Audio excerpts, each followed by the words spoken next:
Assalamualaikum warahmatullahi wabarakatuh. Kisah seterusnya, Puk Din nak kongsi satu kisah seram. Kisah kiriman daripada Puan Hani, seorang pendengar setia kita dari Johor. Cerita ni bukan biasa-biasa.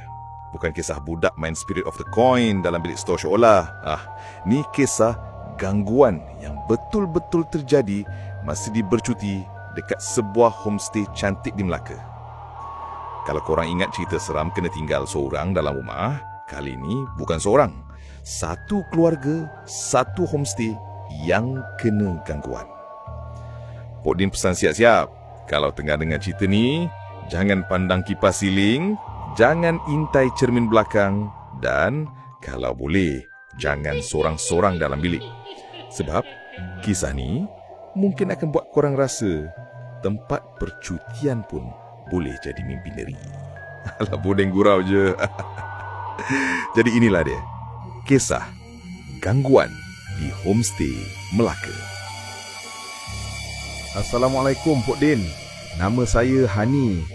Saya nak kongsi satu pengalaman betul-betul berlaku masa saya dan keluarga bercuti ke Melaka tahun 2018. Waktu tu saya, suami, 2 anak lelaki dan mak mentua bercuti masa cuti sekolah pertengahan tahun. Kami sewa sebuah homestay 2 tingkat, rumah teres moden yang nampak cantik dalam gambar. Ada 3 bilik tidur, ruang tamu luas, dapur siap kelengkapan asas. Lantai semua jubin putih berkilat, dinding bersih, perabot baru. Lokasinya pun strategik, dekat Bandar Hilir. Review pun elok-elok belaka, sebab tu kami yakin nak pilih.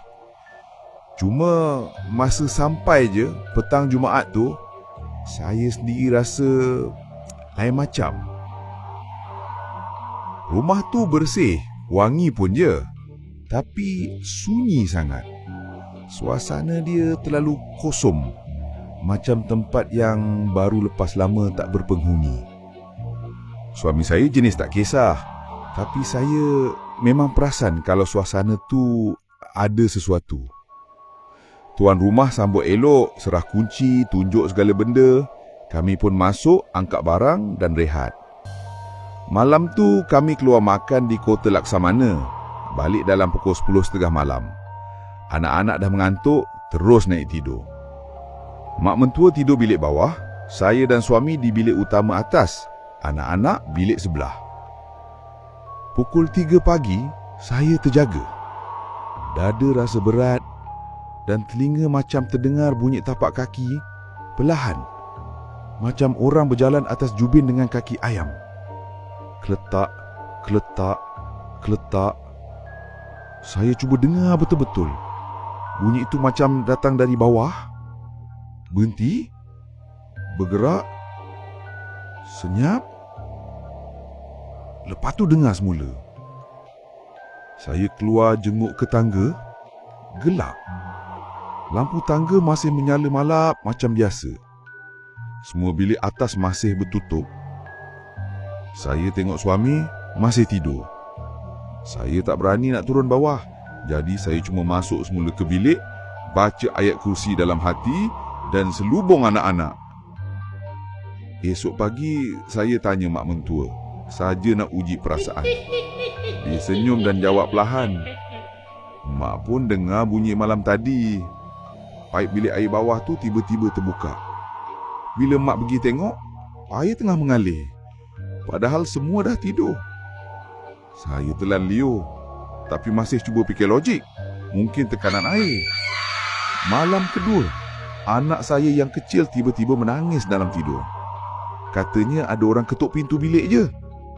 Suami saya pergi tengok, memang pintu tertutup macam biasa. Tapi anak saya ulang, kakak tu ketuk banyak kali. Dia senyum, tapi gigi dia hitam. Saya terus ajak semua tidur satu bilik. Lampu saya pasang sepanjang malam. Sekitar jam 2.30 pagi, saya terdengar pula bunyi seperti kerusi di dapur diseret perlahan atas jubin. Bunyi kaki kerusi berdecik tu jelas sangat. Suami saya pun terduduk dan kami saling pandang tanpa suara. Esoknya kami kemas awal. Tuan rumah tanya kenapa cek laut cepat. Saya cuma jawab ringkas. Ada hal kecemasan. Tak sanggup nak cerita apa jadi. Dalam kereta tiada siapa bercakap. Cuma mak mentua pegang tasbih dia dari mula sampai habis perjalanan. Anak-anak pun diam, tak macam biasa. Sejak hari tu, saya memang dah tak berani ambil homestay rumah 2 tingkat lagi. Terutamanya yang terlalu sunyi dan terlalu perfect. Saya belajar, bukan semua rumah sesuai untuk didiami, walaupun nampak elok dan cantik di luar. Dengar tu. Kisah daripada Puan Hani. Cantik tempatnya, tapi tak cantik yang menginap. Budak kecil main tarik selimut, kelibat merah mata, dan homestay yang entah ada entah tak ada. Pok Din nak pesan, bila kita menginap di tempat orang, bagi salam dulu. Baca ayat kursi ke azan ke apa yang patut. Sebab kita tak tahu, mungkin kita sewa rumah tu tapi ada penghuni tetap yang tak suka. Jin ni bukan tunggu malam Jumaat je tuan-tuan. Kalau dia nak, malam Selasa pun dia datang juga. Pok Din doakan Puan Hani dan keluarga terus dilindungi. Dan untuk korang semua, kalau esok-esok nak pergi Melaka, tengok dulu review homestay tu. Jangan sampai jadi macam cerita ni. Wallahualam. Assalamualaikum warahmatullahi wabarakatuh.